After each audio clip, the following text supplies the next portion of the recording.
All right, everyone. Welcome to the 35th, I believe, episode of SparkCast. And joining me of Zack and/or Brian is Zack. Hello, how goes it? So it goes well here. How about you? Good.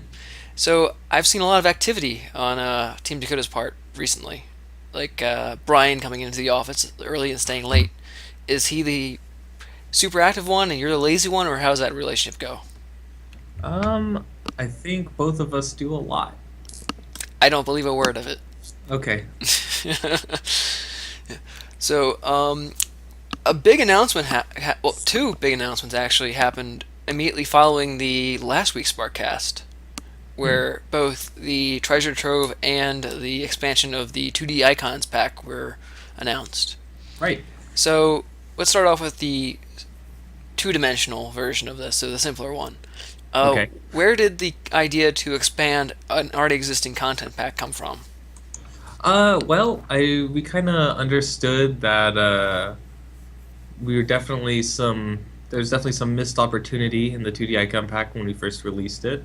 And a lot of the community members said, "Oh, wouldn't it be great if we had 2D primitive icons?" And it was something we had kind of contemplated adding to the pack. Did not, and then everyone was like, "Oh, by the way, we really, really want those." So we're going to be expanding the pack along with TU7. And I think one of the things that is most surprising is that they're shadowless, and that was like most exciting to many people. It's exciting that that's exciting, or it's exciting that they're shadowless. Yes. Okay. So, like, how much effort actually had to go into making these icons shadowless as opposed to just the default everything has a shadow and it goes in weird places? Um, excuse me. It was a different way of adding icons than we normally do. So there is that. Um, Well, that's interesting because I would think that having to find that extra way to do something would take time and then take money, and then that wouldn't be something that you would do for free. well, it's something we definitely wanted to. We wanted to make sure that every pack has a certain amount of value, and we heard loud and clear that the 2D icon pack could definitely use an update. So that's what we ended up doing. Yeah, I honestly can't even remember what else is in the 2D icon pack now, except for the new 2D primitive shapes without shadow and higher resolution. Yeah, absolutely. Yeah, without shadow and high resolution. Well, obviously, those are going to be some of the more important ones to people, and I'm glad we can provide that for 'em. So, did the reaction from the announcement like spur on any talk about future packs or along similar lines? Well, I mean, builder packs are always something we're looking forward to, and we're always something we're thinking about. Obviously, we understand that these kind of really core kind of default packs is something people are interested in. Um, yeah. So that was neither a yes nor a no. Well, it has yet to be received, so I can't give you a Well, I mean, clear answer. that's true. So it's supposed to come out with TU7, and we were Right. expecting it this week, but obviously they repeatedly said there is no date for it. It's going to be out when it's out. Hmm. And then today's State of Spark said they're doing some more testing for it. So did that mean it failed certification, or is it just something come up and you say, well, we're going to hold it back? It just means that we kind of just wanted to make sure that it was up to the standards, and we have a lot of stuff going into the client, and maybe sometimes too much gets added accidentally. Um, Oh, but anyways, we've had issues making sure what players get is exactly what we want them to get. Um, and you want to make sure that in this case not too much was given. uh, we want to make sure that whatever people get is what we want them to see, I guess. Okay, so in other words, something really big and awesome is coming, and they didn't want to show it to us, and they accidentally almost did. Well, that's why you have cert teams. So, But like in the past, it's been like things like tags. Were those intentionally leaked, or were they unintentional? And then you guys found out that there was a tag that you didn't want to show. Like, intentional is a strong word. It's something we know happens and nothing we've done to change. So I guess, but in this case, you didn't want us to know about the Cody and pole dancers too early. right, that's what it was, yes. Okay, so now that we're sure about that, Cody and pole dancers have just been confirmed. Okay, let's confirm those. I just, the expression on your face is just like, I can't believe I'm having this conversation about this right now. Yeah. Anyway, so Let me pull up chat actually real quick here for the Twitch chat I oh, have. you don't want to see what they're saying about you. Uh, I believe you.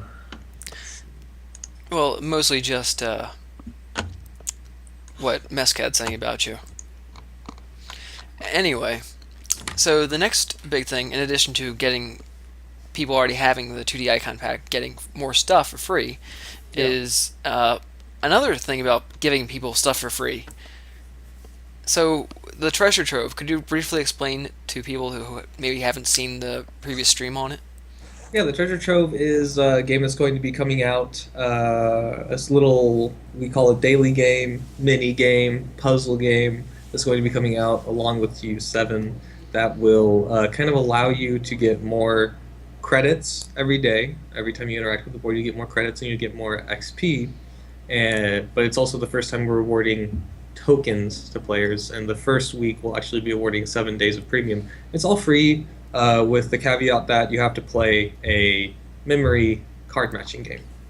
Which is actually some skill involved in strategery in order Yeah, to figure out like how to maximize the value for the board. right. So there's actually a multiplier involved in this. So why is there a multiplier and how does it work? So how it works is they'll technically start at a multiplier of 1 on Sunday evening. Throughout the week, every time you interact with the board, including the first time, your multiplier will go up by 0.5, meaning the first time you're receiving a prize, even if your very first match you received a prize, you'll have to receive point or 1.5 of whatever the board says. So if the board said you've got 50 credits, then you get 75 instead. Right, exactly.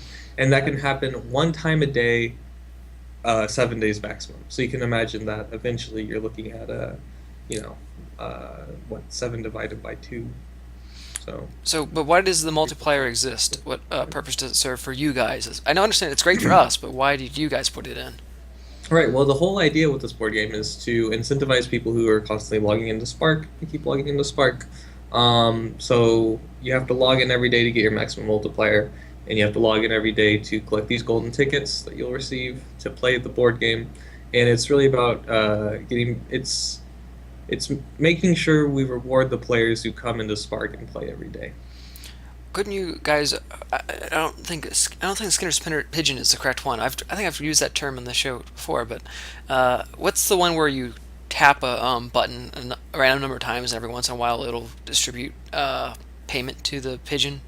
What was Yeah, I that? know what you're talking about. It's patternicity is the term for it, right? Right. So, like, why not just have it be a random event where on some days if you log in you'll get a multiplier, and other days you won't? Well, we want to make sure that people are logging in consecutively, or we want to be rewarding the players who do log in consecutively. We don't want it to be completely random. We want people who are more engaged with Spark to receive a bigger reward. Oh, that makes sense. So people who wait until Sunday to flip their cards are stand to get more if they had already logged in every day that week. Right, absolutely. And so, why did you guys put tokens in there? That's this is the first time you make a point that this is the first time you guys have explicitly given out tokens as a Right. reward inside of Party Spark. Why? Well, one of the big things is we have a lot more DLC now, and we understand that new players coming into the game could use a little more currency, and we want to make tokens available to players just as well as normal credits. At the same time, we've also heard that some people would really appreciate the ability to buy DLC packs when they come out without having to be premium user. Uh, so if you play this game regularly, it is definitely possible that you'll be able to get packs that come out day of as a regular user without having to have Spark Premium. But the side of that is uh, premium users do get 3 tickets a day opposed to 1 ticket for a normal user. So premium users will get even more out of this board game. Indeed. And it was a bit of a surprise that you guys were willing to just give out more free stuff when there's already so many ways to actually get free stuff in Spark. Hmm. Right. Okay. Well, we'll stop now. Thank you. Good feedback. Yeah. I'll I already have Make sure. everything, so I'm not the person you're hurting when you take that feedback. I'll call everyone over and say it's off, guys. They don't want free stuff. Yeah. Okay. Well, you heard it here, guys, in chat. Nobody. I don't hear anyone standing up for. We're on 30-second delay, so that'd be why. But in any event, um, so why memory game as opposed to anything that might be, uh, I want to say more enjoyable, but I don't have a better way of saying that without making you feel bad. That's I suppose we wanted it to be skill based. A memory game is skill based. Well, it's also I don't know. It depends. Like you could do it in an organized fashion and then not have to use any skill whatsoever. Well, knowledge is a type of skill. I don't know if I I believe guess that's that. what I would say. Being able to solve puzzles is a type of skill, and I think you just talked about problem solving, so I'm okay with it. All right, so be it. Um, so I think we covered way more than I thought we would in the first 20 minutes. All right. So what else was on this agenda of the week? So the signing of the previous Game Jam uh, rewards. Right. So the Xboxes. Yeah. I looked at that and I have no idea who any signature on there is. That's because we're all game developers and we never write anything down ever, and our handwriting is terrible. I, I I just want to say a real quick, like, it's so awesome actually seeing these Xboxes here. It makes the team feel really nice that we're going to be able to give out these Xboxes away to the winners of the game jam, and we're just kind of really thankful for it allowed us to run the competition because it is pretty cool being able to sign these things and ship them off to people. I'm not hyping that up. The team has been incredibly pleased, and we had a whole big thing uh, where like near quitting time, I think on Tuesday, so yesterday, the whole team just kind of rounded up and signed the Xbox, and it was nice. was It was it. nice. So it didn't look like there was all that many signatures on there. Was it literally everyone that's on the team, or was it just the people who have been there for a while? Let's see. A lot of people have been there for a while, and it was everyone who's there that day. And what picture did you? Maybe we took a picture midway through signing because they are pretty filled up now. Well, there was nothing on the grids, for example. Oh, yeah. Well, we tried to keep it off. Oh. So I think the most important question that everybody on this chair right now wants to know is: was James one of the people who signed? If not, then send it to him so he can sign it. James. Oh, yeah. I unfortunately no, he wasn't at the office. Mm. It doesn't count because he was Doesn't on. count. He was on the team when the game jam happened. I am That's true. filing a lawsuit immediately. I'm sorry, he can't. I can't teleport the Xbox to him. And also Eddie and everybody else we know who used to be on the team that currently isn't. Right. Okay. God, a lot of those people, some of those people, I don't think are in state anymore. I don't know what I'm gonna do about that. I can't. I can't. I make no promises. In fact, I make no promises. Well, you're gonna have to work on it. Just otherwise, you're a bad community manager. Okay. Good critique. Indeed. So Laredo on a unrelated topic asks Yeah. for Control Z in code writing. So on the code tiles front. So my understanding Uh, is it used to exist, but it doesn't at the moment. there's a lot of things we're trying to look at in code, the code editor in general right now. Yeah, I was sad when I found out that we couldn't implement undoing because it caused some bugs that we haven't been able to skirt around yet, some weird edge cases. So, So it would do more damage to put it in than it would to leave it out. yeah, I mean, at the moment, obviously you want to fix something. So I don't know where that rests at the moment, but it's definitely something we're looking into, and it's something we had half working, and hopefully we'll get it fully working. Yeah, but no, I totally get it because I have deleted lots of code before. You're like, Like whoops, that you wasn't the grab line I the thought it was. I've deleted tens of lines before easily. Yeah, it's terrible. But you can use the undo function outside of the code if you had been good about exiting the code before you moved on to do something else, but nobody does that. Yeah, I save the game relatively often now, but I mean usually I lose about I don't know 15 to 20 minutes of work max, which I'm okay with. Yeah. Actually, I heard I heard a really interesting thing when I was first learning just software stuff in general about saving files. I heard that people only save as often as they care about how much work they lose. So the amount you save is a direct correlation to how much work you or how much you care about losing work. So people who are really paranoid are always saving 5 minutes. But people who don't care that much, it's like every hour. Yeah, as long as autosave does it for me, right? Yeah, right. Of course. Yeah. Though autosave has been a little bit of a contentious issue with Xbox users because I don't have one yet, and my understanding is it's a lot more of a jarring uh, situation for the autosaves to happen to Xbox users than it is for PC users. Yeah, we've heard reported some long load times. I mean, we're looking into it. It looks like maybe a lot of space on your hard drive being taken up is a big part of it, but it also might be like level linking in your levels because links to other stuff. I don't know. I don't even want to say what it is. It could be neither of those things. It's been reported. We're trying to repro, or reproing in a way that we can fix the issue. Though Kratos says autosave sucks, and I'm thinking how many times it saved my butt that I've had a computer crash or had to turn off the computer and thought, oh yeah, I didn't do anything in there, and then find out that, oh yeah, I was doing stuff and I forgot to save before then. Yeah, I just want to answer the lore question because I always love these questions. What does Codite look like to a normal human, or normal humans in general? It kind of looks like a glowing, looks like a mineral with like a kind of glowing aura, and it's kind of iridescent. Um, and you could, I don't know what exactly, like what sense you get from being around it, but you can definitely you have like some kind of tingling. I don't know what if it's like olfactory, if you feel in your sinuses, or if it's like a body sense. I'm not quite sure, but you Okay, should be able to somehow, uh, if you get close enough to Kodite, your body will start reacting in a way where you can sense that it's close. okay. There you go. So it's More kind of like question good answered. kryptonite. It's like good kryptonite. I I don't know what to say.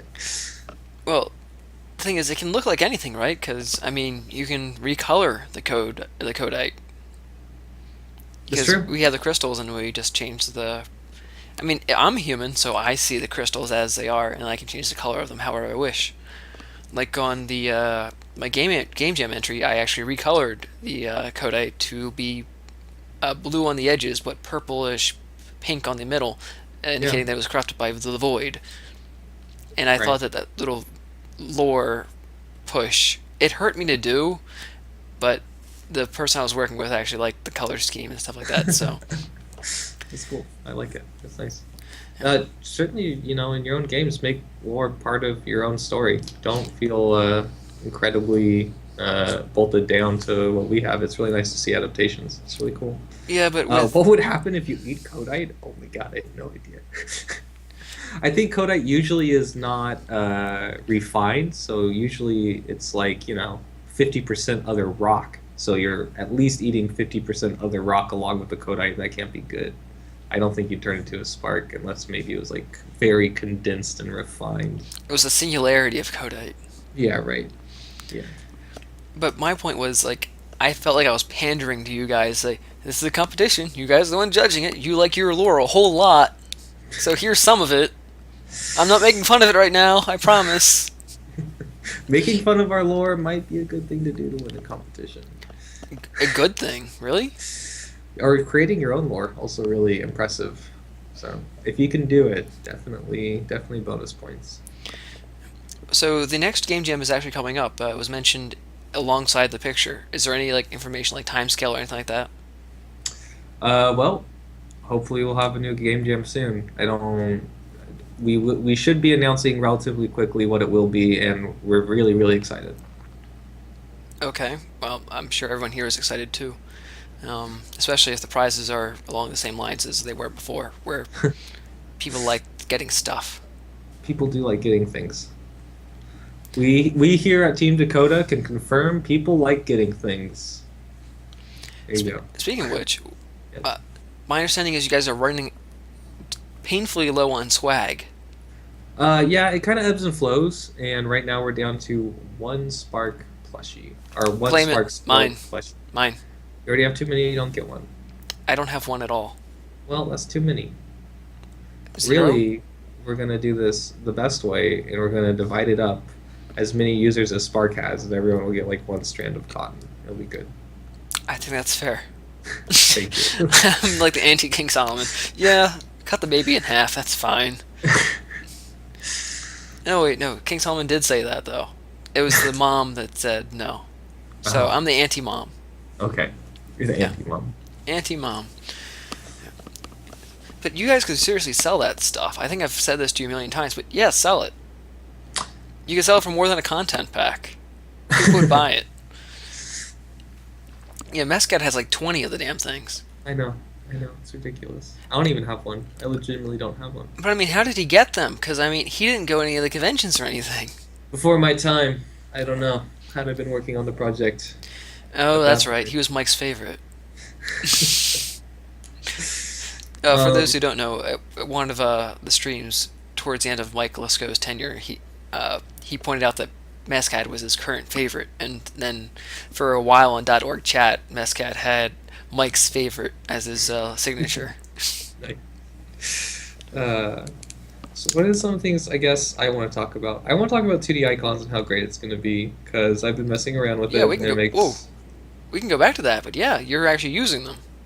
well, yeah, because I get that I get to do that, and it's been pretty great actually. To be perfectly honest. So, are Um, you making UI with this, or are you making actual games out of it, like with right now just the just icons? UI, just to see like what can be done, and man, it is pretty cool. You should put together like a showcase or something. Possibly will. Probably won't get around to having time to do that because unfortunately we're at GDC next week, so our time is at a pretty severe premium at the moment. In fact, that might be why you see our both of us, or at least you've seen Brian posting so much because we're trying to cram 2 weeks of work into one at the moment. So you can ignore us for a week and hope we don't get too mad at you. Yeah, well, something like that. That's the plan. So, what kind of icon UI have you been producing with the icons? Well, I just been kind of messing around with it. On stream, I made something that kind of looked like The bar going across the top with a hit point thing. yeah, so I kind of iterated on that a little bit. Like I wanted the whole idea of having like icons across the bottom of your screen in a game that you'd see like Diablo or World of Warcraft, just to see what it would look like. I think it's cool. A lot of people were like, "Oh, we really need shadowless icons now that we have all shadow or all icons need to be shadowless going forward." I mean, I can understand that. I'm not saying it's absolute. I'm not saying it's a bad criticism. I'm just saying I was able to make some pretty cool looking icons. I feel using the current stuff. Right, but I mean, when you saw Product Sparker, he made some amazing stuff. But then Yeah, on the right side of the screen, you saw the shadows messing around with yeah, other parts of the UI, and you're like, no, stop hurting it, yeah. no. Absolutely. Um, so Honestly, what really strikes my fancy with this is kind of like using the highlight box along with these 2D icons. It's pretty good because you can with that and the squares you can definitely make some pretty cool selecting stuff. I don't know, it works pretty well. So my question was more along the lines of like the stylization of the icons, because we have, well, as far as the primitives go, a lot of the shapes that are in the Spark universe are a lot more flowing and curved, yes, whereas the um, primitive shapes tend to be rather rigid and sharp. yep. Is there a thought to maybe providing like similar icons with more rounded edges and things along that kind of fit in with the rest of the aesthetic, as opposed to being a additional layer that just kind of contrasts with it? Yeah, we'll definitely see how these go. We'll definitely see how people use them, if they are popular, if they're not. It's definitely something we could do in the future if people feel like they need them.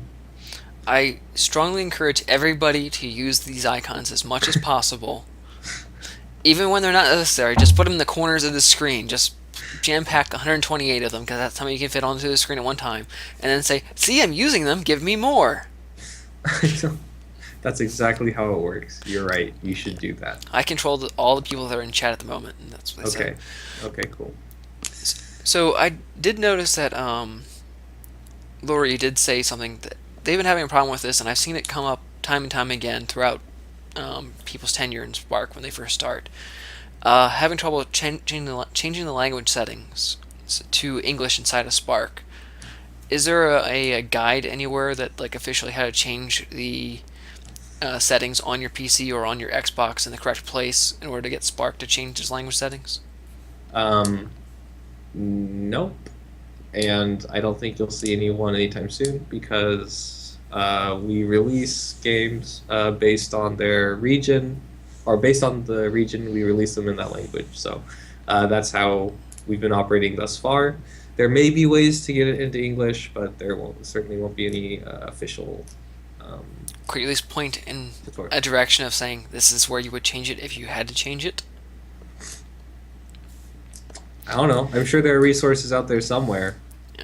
I, ugh, I haven't seen any. That's the thing. And every time I look for one, it's people giving conflicting advice. Yeah, so it's a little sad. Um, Yeah, I wish. Yeah, I don't. Oh or well. what Mesca can do is he can pull up a change his language settings to be French or something, and then try to change them back and see which area of his Xbox or on his PC where he had to do that. Maybe that'd be one thing where people can look and find to do things easy.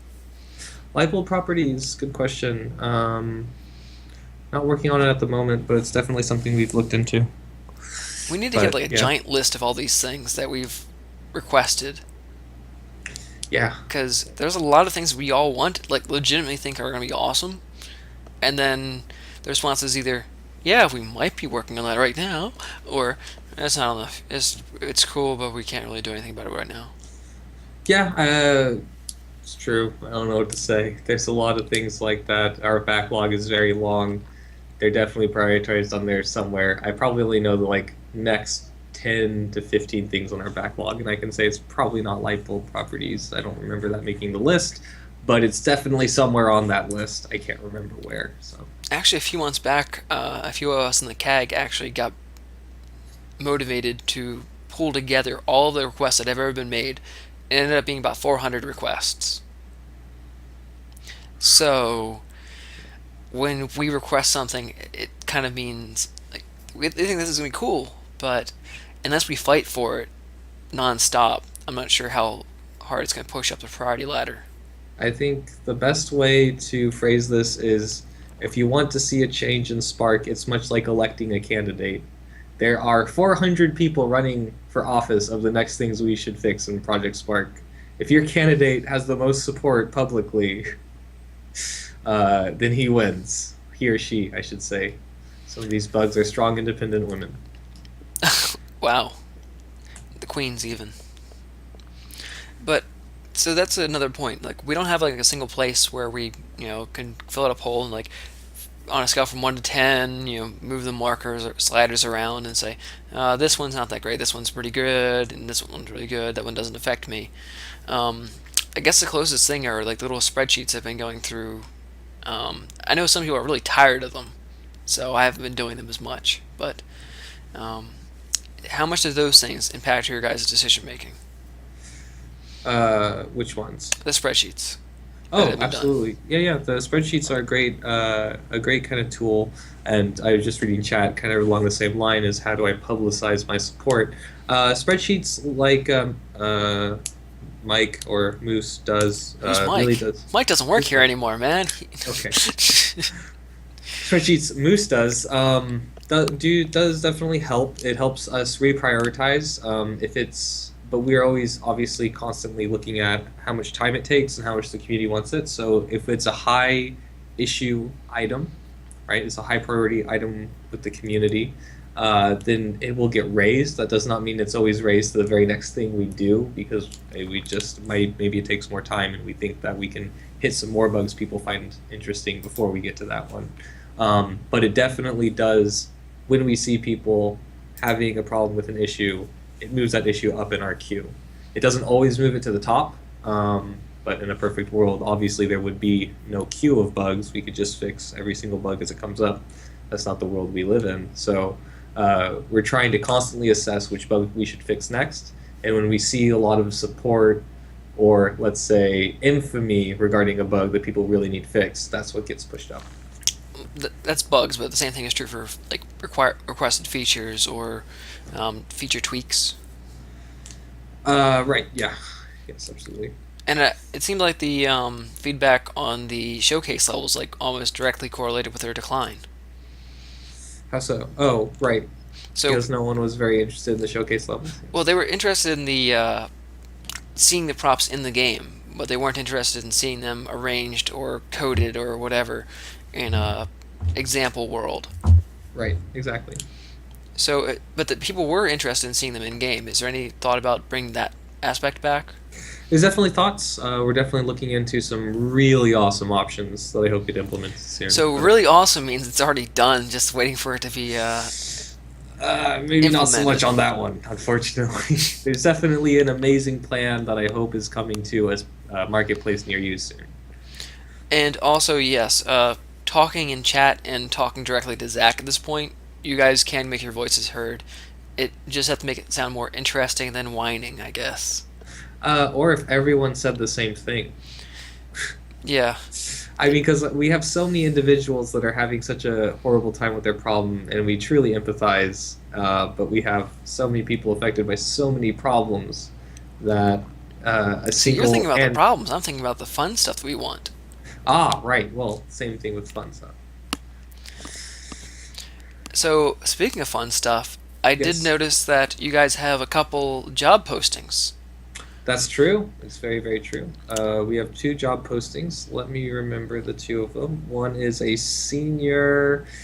Uh, what was it? Oh man, networking manager. Here, I'll pull it up. Yeah, and the other one is Oh, two for two. something else. Two for two. Yeah. No, wow, they only linked once. Ah. Okay, so senior software engineer and Yes. senior service engineer lead. Right. So which one of those is Bob Schmacky going to apply for? I don't know. You'll have to ask him. Oh, you don't have his resume already? I said you'll have to ask him. Yeah, and I'm asking you because you're here. He Oh, he gets home in like 5 hours or something because he whoa, actually works hard. that's weird. It turns out I'm not Bob Schmacky. I just checked, so I can't tell you. Really? You look kind of like him, just minus the Latino. Oh, okay. Well, you didn't know he was from Barbados? No, that's not what surprised me about that. Let's see. Okay. So why are you guys expanding in this area? What are you hoping to gain? What are we hoping to gain? We're hoping to gain better services, more reliable services.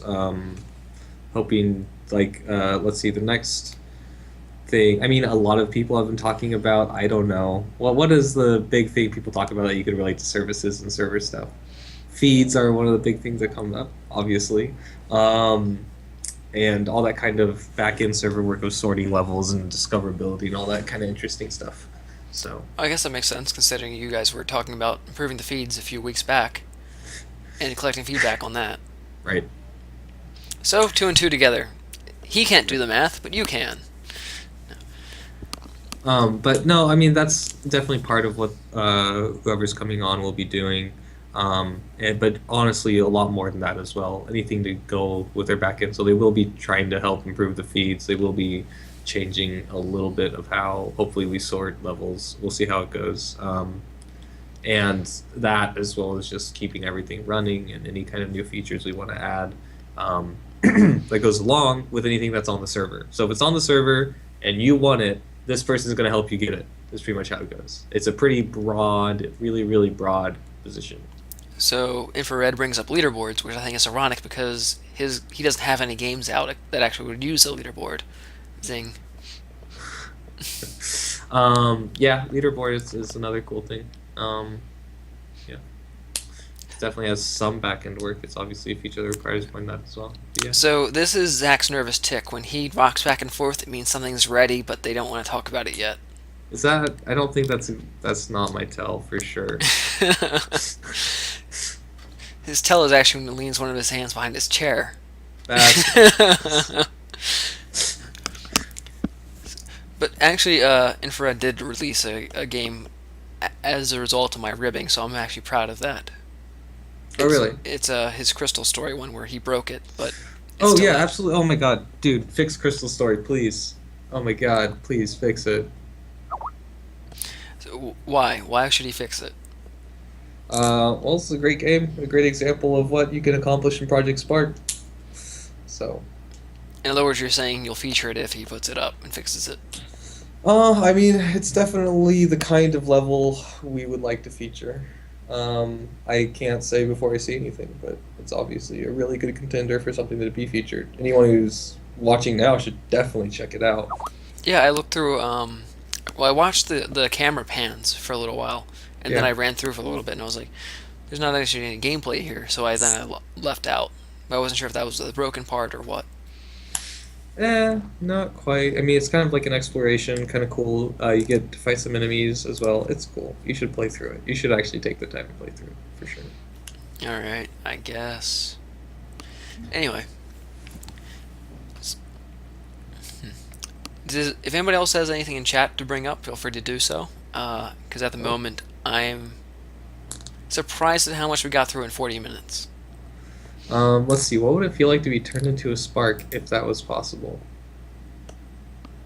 I have no idea.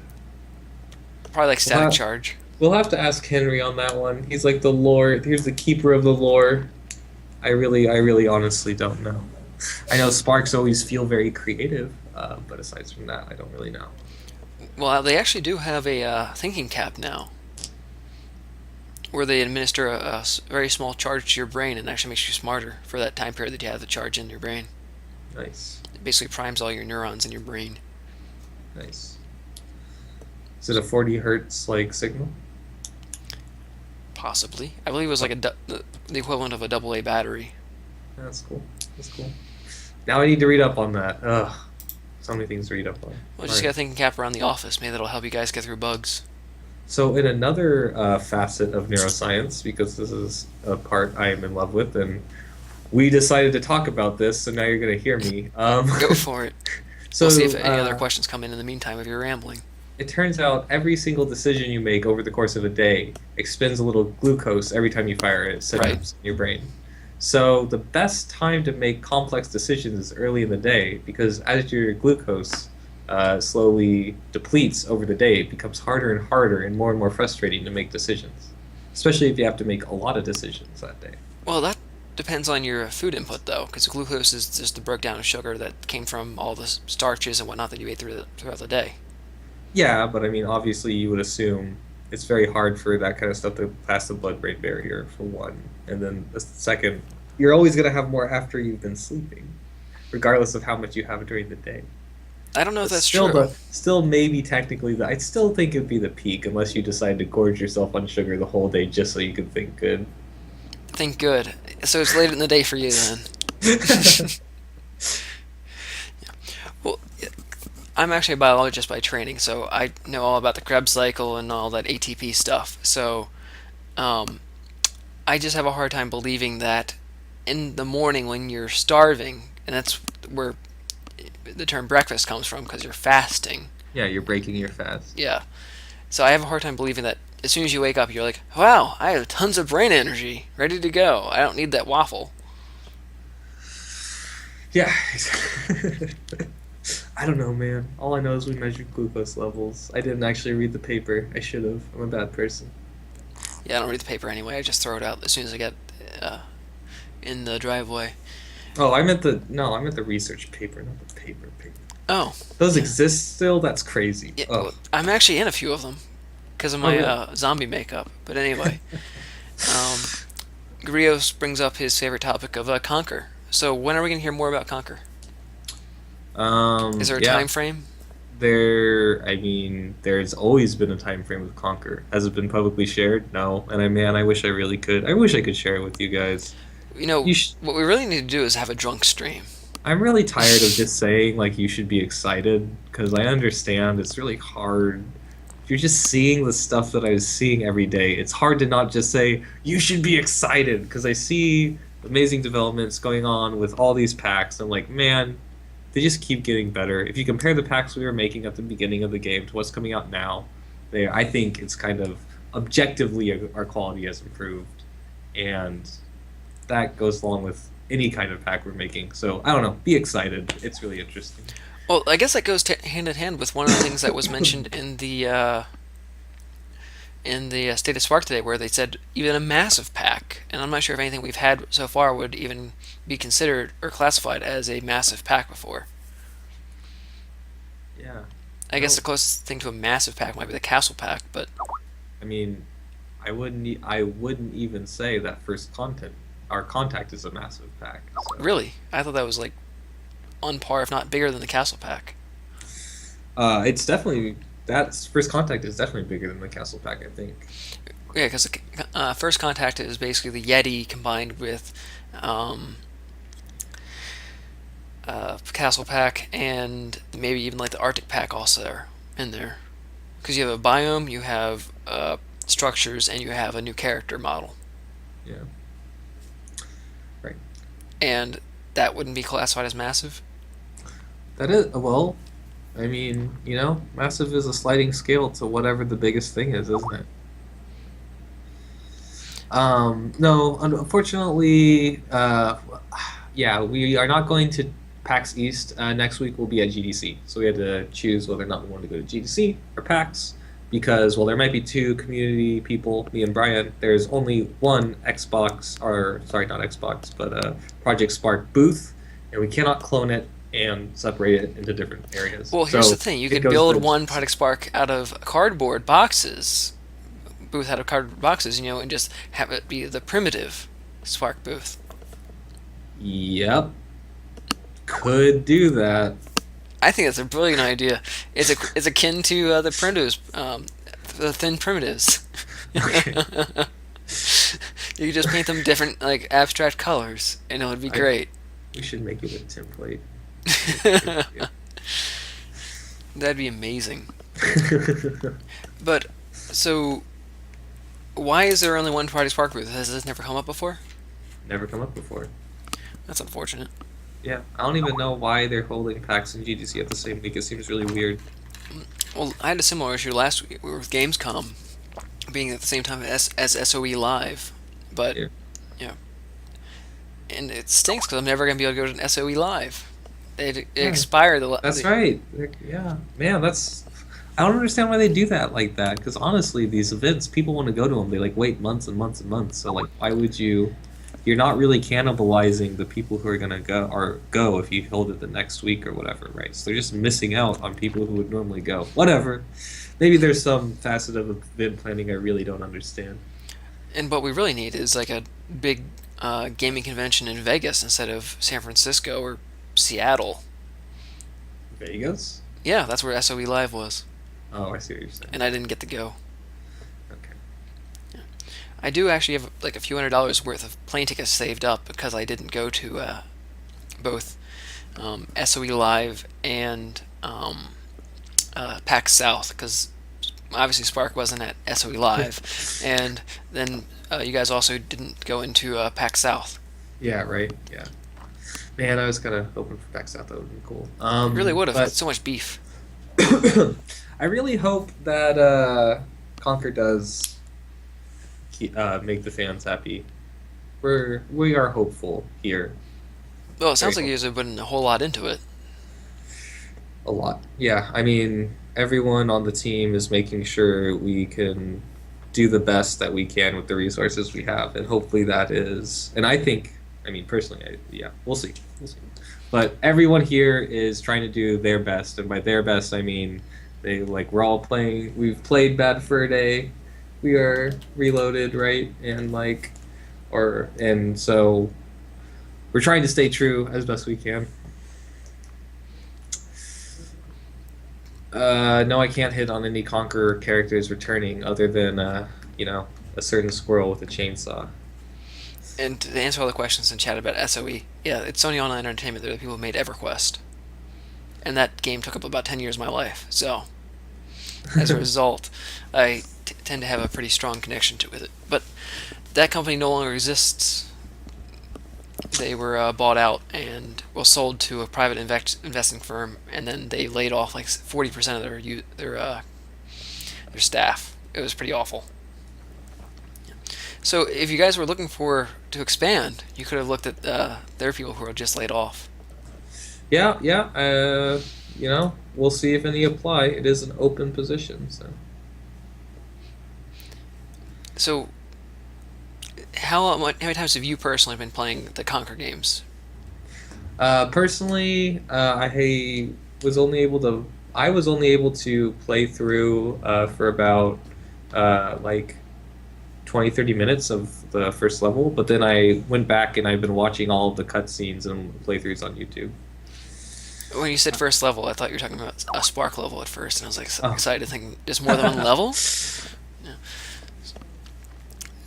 So Project Spark MMO, that'd be interesting. I'm not sure how that would work out. Yeah, I don't really know. Because I mean, I guess the create mode would be the thing, but we already have 4 person. So what would an MMO be? Everybody that possibly could log on to the servers log into the same world. That'd be crazy. There'd be a lot of spheres running around and castles being flipped upside down because that's what I'd be doing. Could be pretty cool. That's pretty much my go-to with demos. Hey, there's a castle. Now it's floating in the air. It's upside down. Woo! Great demo. Yeah. But yeah, let's see. So this is the point of the chat where if you have any topic you want to have brought up, it's pretty much guaranteed to be talked about if it's something that we haven't already talked about during the stream. Yeah, absolutely. And if you have any questions, like for Zack personally, like why he still has his beard, you can ask that as well. What? Why would you even? Come on. I feel like No, I'm a big fan I of feel like beards. this is So. like at least a 5 out of 10 beard. I don't know. I'd like to think it was more than that. It's a little too manicured for me. Well, I can't believe we're having this conversation. I don't know what to say to that. Manicure beards are definitely the best beards. I know it has to be wild and untamed, and naturally shaped well. Oh, So Spark, sorry, why do I keep wanting to call him Sparker? He's Project. So Project just joined us, and we were actually referencing his UI a little earlier. do I have special plans for my beard? I don't know. I think if Conker is well received, I might shape my beard into shape of a spark. Wisping. Okay. Wisping. I know. I think what we need to do is like find the dumbest shape possible that you could shave onto your face and have it be that. Like shave the goatee but leave the mustache and the mutton chops. Let's see what happens if some astrotechs drove their ships into the creation well. I'm not sure creation well exists in time space per se, so when you actually visually see it, there's probably no way to interact with it. It's probably more like a hologram projected onto reality from a much more complex dimension. Yeah, we can talk about extraplanar space if you want. At least that's how I imagine the creation well. So while you can see it and view it as a presence, you can't really physically interact with it in any way. So Corey actually shows up, and he has a really cool level where he's been working on. It's a starter kit of sorts for an endless dungeon, unlimited, Nice. randomly generated dungeon. That's amazing. So, is it there? How do you? What's the protocol to get into the starter kit feed? Pretty much if you PM me and or Brian on the forums and say, I think this would make a good starter kit level, it's kind of based on our editorial cadence. So whatever we think is a good starter level, we will chuck up into the starter level feed. Has there been much growth in the starter kit feed? I haven't seen. Oh yeah, absolutely. It's grown a ton. Yeah, I haven't looked in a while, so I guess I'll have to go back and look. You should definitely check it out. It has some really great stuff. It has So, some really, really great resources. such as? Well, I think the one that's most popular at the moment is Mescad's 25 More Ways to Split Health. But I don't know. There's some other cool stuff. There's like how to do sine and cosine waves. That's a really, really great one. Yeah, that could be useful for when you want something to look natural. Yeah. Have a you didn't just have it be a 2D plane of just something going slower and then rising up, get faster, and then slower at the top, and yeah. Any event, Project thinks that you had a promised to hint something about the next content pack. Okay, guys, we're gonna say it. I am really, really, really happy about this. The next content pack has rainbows. Done. It's out there. And they're glorious, and oh my god, they're gonna be so cool, and I can't wait till you see them. And it's amazing.